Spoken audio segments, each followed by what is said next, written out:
Hello everyone. ये मेरी first video है रिगार्डिंग यूपीएससी। तो इस वीडियो में मैं आप सभी के साथ अपनी स्ट्रैटेजी, अपने बेसिक प्लान्स को शेयर करने जा रही हूँ।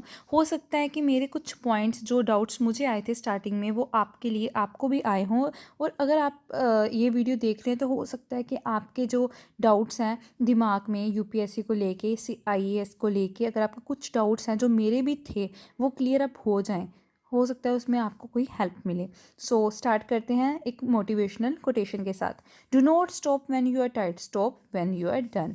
सो मैंने कुछ बेसिक नोट्स बनाए थे स्टार्टिंग में, अपने जो भी मेरे दिमाग में डाउट्स आए थे कि यूपीएससी होता क्या है, सीएससी होती क्या है, क्या ये अलग अलग थिंग्स हैं। ये सारे डाउट्स को क्लियर करने के लिए मेरे दिमाग में जो भी डाउट्स थे मैंने वो लिख लिए थे, उनके आंसर्स लिख लिए थे। तो क्या है कि पहले आपको पता होना चाहिए यूपीएससी सीएससी होता क्या है। सीएससी होता है सिविल सर्विसेज एग्ज़ाम।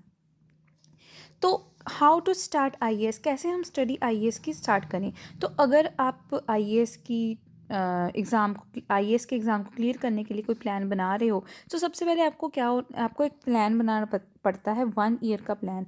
तो मैंने अपने लिए नोट्स बनाए थे, रफ नोट्स मैंने अपने लिए बनाए थे। तो मैंने अपने आप को एग्ज़ामिन करके बनाए थे कि हाँ मुझे 1 ईयर लगेगा यूपीएससी को क्लियर अप करने के लिए।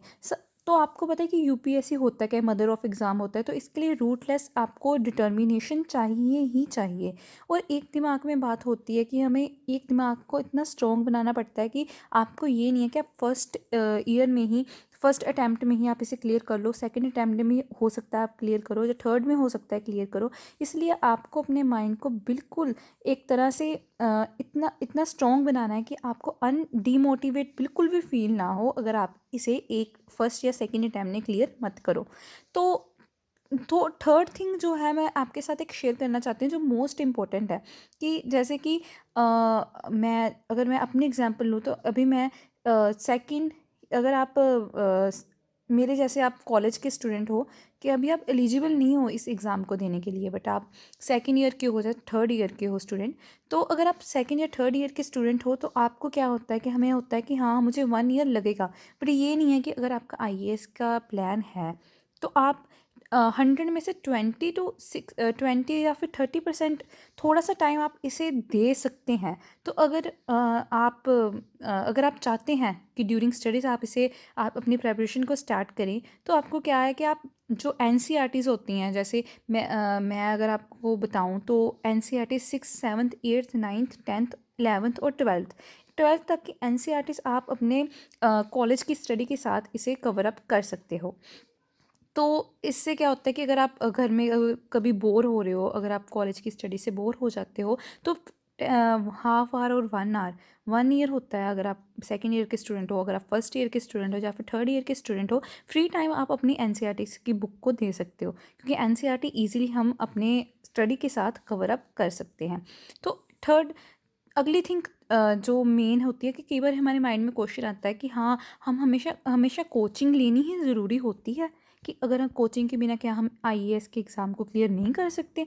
तो सब जितने भी वीडियोस मैंने देखी हैं, जितने भी ऑनलाइन लेक्चर्स मैंने सुने हैं, जितने भी इंटरव्यूज़ मैंने देखी हैं आज तक की एस्पिरेंट्स की और जो बन चुके हैं उनकी, तो मुझे एक बात में एक कंक्लूजन पे मैं पहुंची हूँ कि कोचिंग जो होती है वो सिर्फ हमें डायरेक्शन देती है कि हमें कौन सी बुक्स पढ़नी चाहिए, कौन सी चीज़ को हमें इग्नोर करना चाहिए, क्या हम सही पाथ पे चल भी रहे हैं।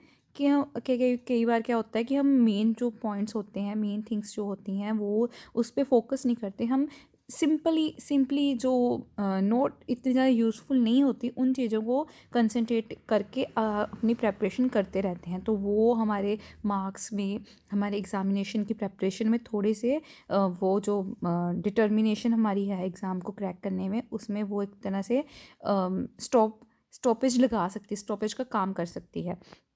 ठीक है। और जो आगे बेसिक थिंग्स हैं इस चीज़ को क्लियर अप इसे समझने के लिए, वो होती है कि हमें प्रीवियस ईयर के जो एग्ज़ाम क्वेश्चंस हैं, ये तो अभी पॉइंट इतना ज़रूरी नहीं होता कि प्रीवियस ईयर के, जैसे आपकी प्रेपरेशन कवर अप हो जाती है, या फिर आप रोज़ का कोई टॉपिक करते हो, जो मैं करती हूँ। अगर कोई भी टॉपिक आप करते हो तो आप क्या कर सकते हो कि उसके साथ साथ उस टॉपिक के पॉइंट को पढ़ने के साथ साथ आप अपने प्रीवियस ईयर के क्वेश्चन पेपर्स को देख सकते हैं। आप आइडिया लगा सकते हैं घर पे बैठ के कि हाँ, ऐसा क्वेश्चन पेपर आता है। ठीक है, तो एक बात और होती है कि आप अगर ग्रेजुएशन में हो, है ना, तो ग्रेजुएशन में आप एनसीईआरटीज़ को कवर कर रहे हो, तो मैक्सिमम 2 रीडिंग्स के बाद मैं आपको एडवाइस करती हूँ कि आप अपने शॉर्ट नोट्स बनाने स्टार्ट कर सकते हैं। शॉर्ट नोट्स बनाओ, और नोट्स बनाने से क्या होता है कि आपको हर बार बुक को देखना नहीं पड़ता। अगर आपने मेन पॉइंट्स के नोट्स बनाए हैं तो आप नोट्स पढ़ के अपने आप को प्रिपेयर कर सकते हो। फिर बात आती है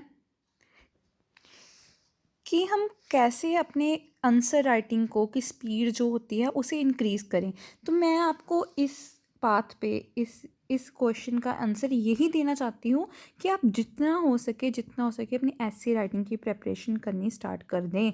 जितना भी हो सके आप लिखें, लिखने में स्पीड अपनी बनाएं। स्टार्टिंग में थोड़ी प्रॉब्लम होती है, बट धीरे धीरे आपको उस चीज़ की आदत पड़ जाती है। तो आपकी इजीली आप एग्ज़ाम तक, जब तक आप अपना एग्ज़ाम दोगे तब तक आपका इजीली वो चीज़ जो है वो कोप अप हो जाएगी। तो ये कुछ बेसिक से डाउट्स थे कि जो मुझे आए थे ड्यूरिंग माय प्रेपरेशन। तो अगर आपको अभी भी कोई डाउट है तो आप कमेंट सेक्शन में बता सकते हैं, मैं उसका आंसर दे दूँगी। तो होप करती हूँ कि आपको ये वीडियो अच्छी लगी हो। तो thank you so much for seeing this video. Hopefully कुछ पॉइंट्स, कुछ थिंग्स आपको अच्छी लगी हों इस वीडियो में, हो सकता है वो आपको हेल्पफुल हों। So thank you very much. तो नेक्स्ट वीडियो में मैं आपको बताऊंगी कि कैसे हम इसका एक 1 ईयर का प्लान जो मेरा है, इसे मेरा 1 ईयर का प्लान आफ्टर ग्रेजुएशन जो मैंने बनाया है वो मैं आपके साथ शेयर करूँगी। Thank you.